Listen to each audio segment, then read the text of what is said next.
Peacock Alley for Legislature Today with our guest and host, Dale Wetzel. Before we get to our guest, Proc, a little bit about the great specials here at Peacock Alley. It's kind of a legendary historic place. Tonight's Tiny Tuesday. 2 for 1, what are they? 2 for 1 martinis. Martinis, shaken, not stirred, or actually stirred if you would like them stirred. Yeah. I'm not a martini. I'm kind of a beer and a wine guy, so that's kind of tough. Well, I'm kind of like straight whiskey, 5 shots in a row guy. At least not recently, though. And we also have $2 off the appetizers, which is, of course, that's quite tasty. So if you're driving around and you need to come down and get something to eat, this is the place to do it tonight. It is indeed. We got a great show. Keep the martinis down and eat as many of the appetizers as you can stand. That's right. I don't get enough of those. So now, Dale, what happened today? I saw today was a busy day at the legislature, and maybe you can give us our listeners a little bit of a. I get to get a little rowdy down there at the bottom of the floor down there, so we might have to. Well, your hecklers have arrived.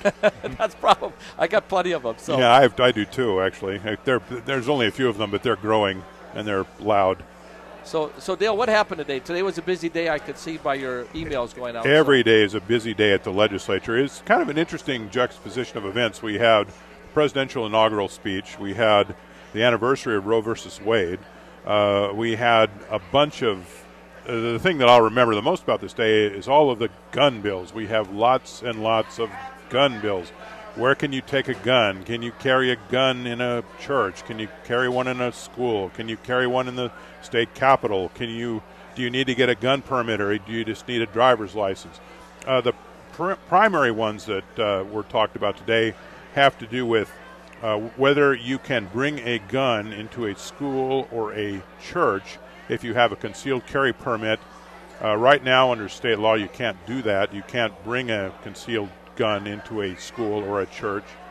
What this bill would do is allow you to do that if you had a permit, and also if you had permission from the school, say the school board or the principal, or if you had permission from the religious leadership of your church or the pastor. Wow. And there were a number of reservations raised about this. For one thing, the school officials who testified at the hearing said that the principal of the school should not have the authority to allow someone to come into the building with a gun, that should be delegated to the school board or the ruling or the policy setting body of the school.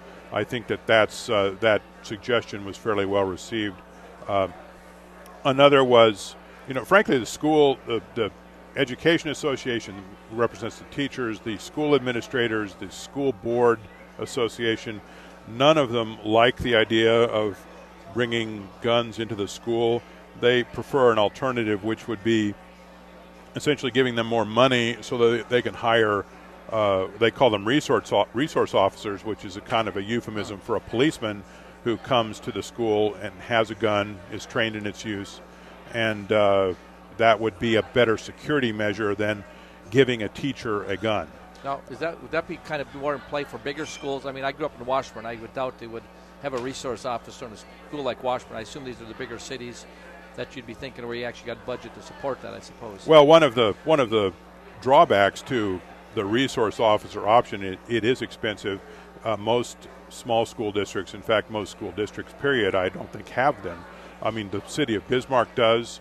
There are other school districts that do, but they're large ones, and these are districts that are large enough that they can spend money on that sort of thing. But if you have a lot of rural school districts, there's not those resources to do that. I mentioned that this is the anniversary of Roe v. Wade. We did have an abortion bill in the House Human Services Committee. What it would do, it would say that a doctor who performs an abortion on a woman strictly because the woman wants the abortion performed because for sex selection or because the fetus has genetic abnormalities, that would be illegal for that abortion to be performed, and the doctor would expose himself or herself to a Class A misdemeanor criminal charge, which carries a penalty of a year in jail and a $2,000 fine upon conviction. The sponsor of the bill is Betty Grandy from Fargo. She's one of the more vocal anti-abortion legislators in the North Dakota House, and she says essentially that abortions for that reason should not be countenanced in a civilized society. I'm not quoting her exactly, but I'm close. The people who oppose this bill say essentially that it is a decision for the woman and her doctor to make as to what the reason for an abortion is, and also that there are some genetic abnormalities that essentially result in stillbirth that are fatal, and that, you know, the logic being that if you have no chance for a live birth, why shouldn't you have the option of terminating the pregnancy? That was the option. That was the argument that was made against that bill. There was a interesting piece of legislation about a gasoline tax decrease. I don't really give it too much of a chance of going anywhere, but it would cut the state gasoline tax from 23 cents to 11 cents a gallon, and the money that would be lost for road construction by that gasoline tax increase would be replaced by the general fund. And the advocate for this is Representative Larry Clemene of Bismarck. He's a Republican. He says that this would provide instant tax relief for folks because you'd be paying 12 cents less per gallon of gasoline or diesel fuel. But there's quite a lot of skepticism as to whether people would even notice it, because there's such a fluctuation in gasoline prices anyway that, you know, who knows if your 10-cent decrease is because of the normal decrease in gasoline prices during the season, right, or demand or whatnot, or if it's because of a state tax cut. And there's also some uncertainty as to whether or not that tax cut would be passed along to motorists and whether it would just be, you know, kept by the fuel dealers. You know, frankly, there's enough stuff here. I could take up our whole half hour, so I think we should get to our guests. We have here this evening Representative Ed Gruchalla. He's a Democrat from Fargo. He's a former North Dakota highway patrolman. We have Representative Dan Ruby from Minot, a Republican. He is the chairman of the House Transportation Committee, which is dealing with legislation on speeding fines, whether to increase them, and that's what we're going to be talking about. We also have Colonel Jim Prochniak, who is the superintendent, the commanding officer of the North Dakota Highway Patrol. Colonel Prochniak, what is your opinion about how speeding fines and the level of a speeding fine influences driver behavior? Well, I think it's best if I answer that, obviously, from the arena that I come from, and that's the enforcement side of things. What I can tell you, not only from my experience, but from what I hear our officers telling me, is just what Representative Gruchalla indicated. Particularly on those bordering cities that we have our officers stationed and they're working. Somebody comes across from Minnesota, and it's more like a free-for-all in North Dakota. The fine is the last thing that they're considering because they think it's a steal, for a lack of better terms. But let me say it from this perspective, and I think this is even more important. No matter what decision is made, and these folks here, our legislators, will grapple with that decision. Quite frankly, you have to be able to enforce it. And you have to, I'll just throw a wild number out there. Let's say a fine is $100, but if you don't have anybody to write that $100 ticket, or you don't have the resources to follow it up with the enforcement side of it, it's not going to do any good. So you have to have good enforcement behind that legislation. It's all part of a component that'll hopefully lead to safer driving habits out there and get people obeying the law. Do the troopers on the road, if they see someone, say, going, 7 miles over, and they calculate it in their head that the fine is, $12 or $13 or something, whatever it is, do they think, it's not worth pulling this person over, doing the paperwork, taking the time to collect a lousy $10? Well, yes. To answer it quickly, yes. There are times when that decision, quite frankly, is made, and that will be supported from my position on down. Let me give you the best couple of examples that I can think of. Whether it be a 2-lane busy highway, Highway 85, where there's a lot of truck traffic, or whether that be a 6-lane interstate where you have 3 lanes of bumper-to-bumper traffic bearing down on you. It's not worth that officer's life at that price of a ticket, or for that matter, a lot of the tickets they may issue to get out of the car and risk life or limb. So they have to make a conscientious decision, and so that thought process does go through their mind as they're doing their jobs out there. Representative Ruby, I wanted to talk for a moment about the issue that you raised a moment ago. I don't think that anyone really would argue that North Dakota's speeding fines are too high, or that they're exorbitant. But there is, frankly, more of a discussion to be had about who should set speeding fines on certain locations. I mean, and I guess I'll ask it this way: should cities and counties that have home rule, which means they can govern themselves to a limited extent, should they be able to set their own speeding fines and not have the state do it for them? Well, that is a discussion that we have almost every session.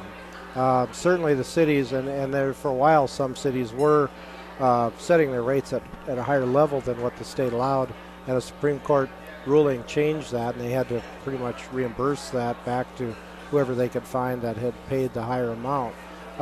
So, that was for cities. If I understand properly, counties, their funds, just as well as the state funds, don't go into their budgets or their coffers. It all goes into the Common Schools Trust Fund. So, we get some criticism that, well, they just want to, raise some, make some extra revenue from these speeding fines.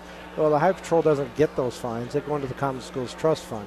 So the cities do get to keep theirs, and they would like to see it higher because of the what they look at as the cost to write the ticket, go through all the paperwork. The other thing is that the difference between in-state and out-of-state is we do have a points system where if you're over a certain speed limit, you can get points assessed to your license. But I don't believe that applies to anybody who's out of state. So they really only get the fine, which is a difference than what an in-state motorist would get, which isn't real fair, but that you can't apply it to their license because we don't issue it. We're going to be talking this evening about a number of gun bills that are in the legislature, and a number of them were heard in the House Judiciary Committee this morning. Representative Kim Koppelman from West Fargo, a Republican, he is the chairman of that committee and the sponsor of one of the bills. We have also with us tonight Representative Roscoe Streyle, who is also a Republican from Minot, and he is also the sponsor of one of the bills that was heard today. In fact, Mr. Streyle asked for his bill to be amended a bit because he said he didn't want people to think that he didn't like cops. Also, we have Representative Ben Hanson. He's a new member of the legislature. He's a Democrat from West Fargo. He is on the Judiciary Committee, and he listened intently to all of the details of these bills that were presented. And first of all, Representative Koppelman, I'd like to start with you. Sure. Could you the bill that you sponsor, it allows folks to have a gun in a school or a church under a certain set of circumstances, and could you tell us what those circumstances are? Sure. It would be only in cases where they have a concealed weapons permit, and where the way the bill is written, that either the pastor or religious leader of the church or the church board allow it or request that person to carry a gun on the premises, or in the case of a school, if the principal or the school board allows it. And Mr. Streyle, you had a bill in front of the committee today. It has to do with not so much, well, it has to do with the enforcement of gun regulations. Could you just explain what the bill does? Yeah, it's pretty straightforward. A little bit of misinformation out there, but basically all it says is any state or local officials cannot enforce any federal gun regulation. And the penalty part was offered up in amendment today to soften the language. It was never the intent to go after the cops. And I think they're okay with the amendment should the committee adopt it. Could you explain what you mean by what was it that was amended? What was it that the bill originally did, and how is it going to be changed?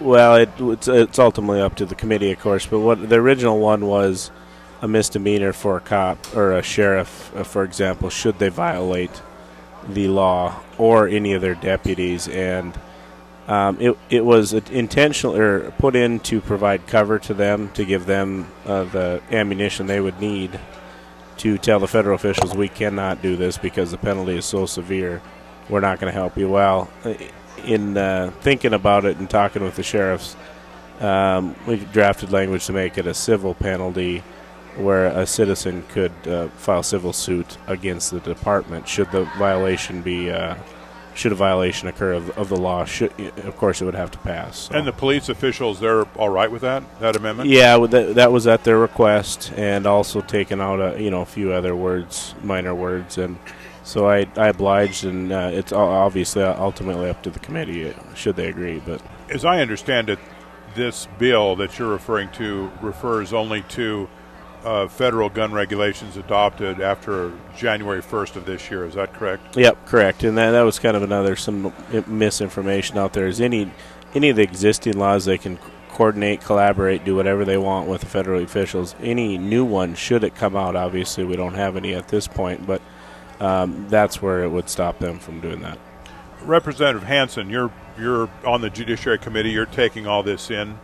What did you think about, first of all, the details of some of the bills? What were some of the details that you thought were particularly remarkable, if any?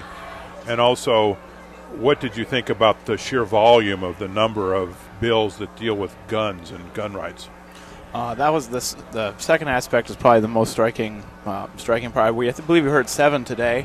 It was one of our longer hearings, and I'm new at this, so I don't know maybe what a long or a short committee hearing is yet. A couple of the bills were simple tweaks that we passed pretty immediately that seemed very common sense, just unifying, making existing law more uniform. The bills being sponsored by my fellow representatives here will probably create more discussion. I did wonder, I literally wondered, not knowing how the state could, well, I guess in the case of your bill, not instruct its law enforcement not to cooperate with federal law enforcement. I was under the impression that law enforcement was under the supremacy clause. I'm not a law enforcement expert, on the other hand, so I guess I'd like to give him a response. Maybe I should have asked today, but.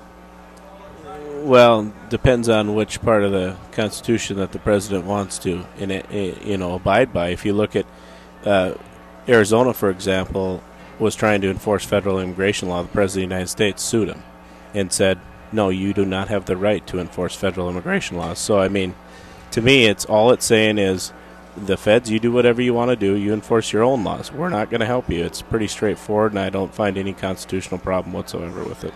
So under this bill, we wouldn't be enforcing it, but we wouldn't be pushing back on it. B, if federal agents were in the borders of our state enforcing federal laws, we couldn't do anything, or this bill would not do anything to stop that. Is that, am I understanding that? Correct, yeah. There was an amendment offered to your committee to stop them from doing it altogether.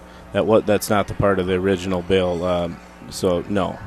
Do you think you could even do that? Could you tell the federal government or federal law enforcement officers what to do? Could the state government give that kind of instruction to a federal law enforcement officer?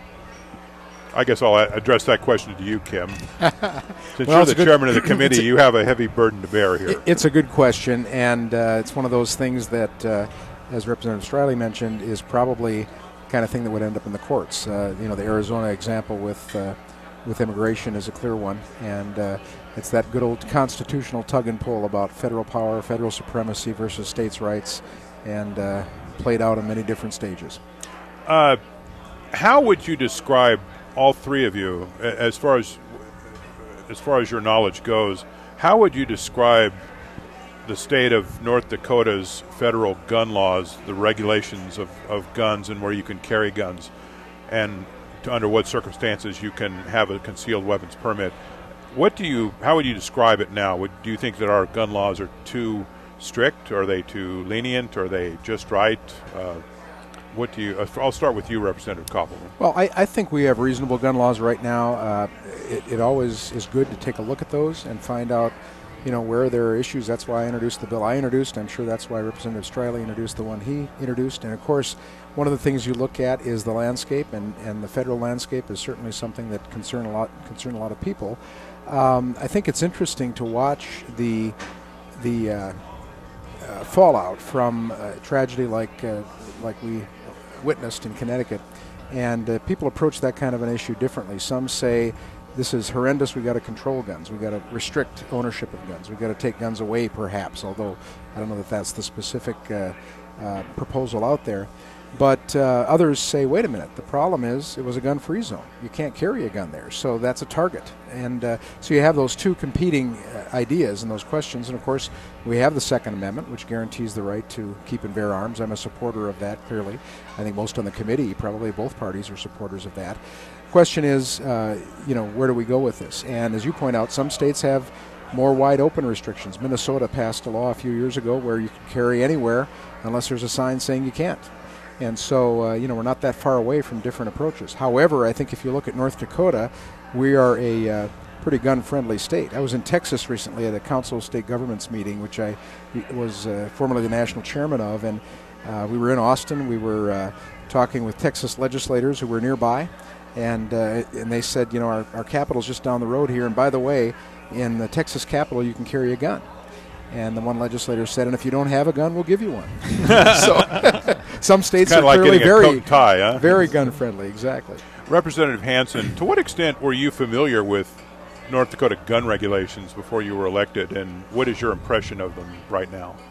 I guess I'd say I was fairly aware of, especially the conceal and carry laws. I live in West Fargo, so we often times come across border state situations, so I knew of the difference with Minnesota's law. And then, if I'm not mistaken, I believe Minnesota's conceal and carry law does not allow you for the place where you're applying for with the county to consider it at all. You simply have to give the conceal and carry permit, whereas in North Dakota, I believe the Sheriff's Department of individual counties can consider and take a look at either history or criminal record, background check. That's the main difference I knew. Outside of that, I really didn't know. I agree with Representative Koppelman that I think we have some very reasonable gun laws right now. While I was running for office, it was not a topic that came up that frequently, to be honest, and I talked to many people going door to door. But, of course, at the time we didn't have Sandy Hook in our immediate wake, although we did have the Aurora shootings and, in the more recent past, but still of unfortunate memory, are Virginia Tech, Columbine, on and so forth.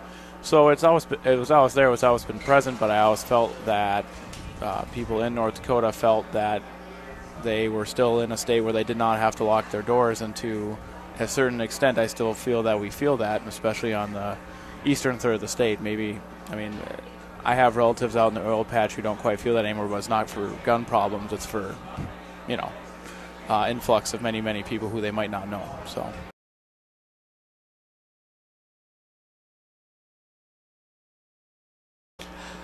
We have with us tonight, we have Shannon Webster. She's the Vice President for Marketing of Town & Country Credit Union in Minot. And we have the North Dakota State Treasurer, Kelly Schmidt. She was re-elected last year, and she has made financial literacy one of her job responsibilities during her time in office. We also have the President and CFO of the Credit Union Association of the Dakotas, Mr. Robbie Thompson. Welcome, everyone. And Treasurer Schmidt, I'll start with you. What is it that credit unions are doing, in your experience, to promote financial literacy, and how does this dovetail with what you're doing in your office? Well, I think there's a huge partnership going on across the state of North Dakota and across the nation, not only from credit unions, but other financial institutions, private sector, private-public partner relationships that are happening, and government affairs also are getting involved, because we all realize that the more our people know about their finances, the better employees they are, the better citizens they are, and the stronger states that we have. Mr. Thompson, how does your organization promote financial literacy? Well, as our philosophy is a people helping people philosophy, and that's really what we've been chartered to do. And part of that is making sure that our members understand what it is that they're getting into, understand the basics of checking accounts and of loans and of interest and compounding interest and budgeting. So each and every transaction that we are involved in, it has that kind of component to it. But also we do hundreds of hours of education that we actually provide in the classrooms. We help with the Jumpstart Coalition, which is a statewide and a national-wide organization that brings resources comes to financial literacy, and we're frequently developing new curriculum, new materials. We have a foundation as well that's a nonprofit foundation that actually is tied to financial literacy to try to improve that. We want people to understand checking accounts, understand the basics of budgeting, and we know that the statistics that we can talk about a little bit, they're not favorable in terms of basic knowledge that people having.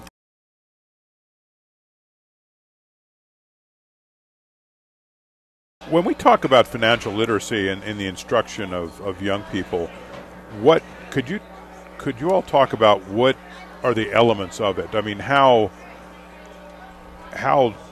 deep does it go? I mean, do you talk about the stock market? Do you talk about bonds versus stocks? Do you talk about investing? Do you talk about debt ratios? I mean, how sophisticated does this become in terms of speaking about financial literacy?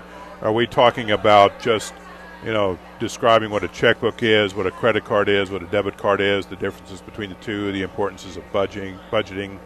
Or do we go further than that and talk about, investing for retirement, or what a 401k is, what a Roth IRA is, that kind of thing?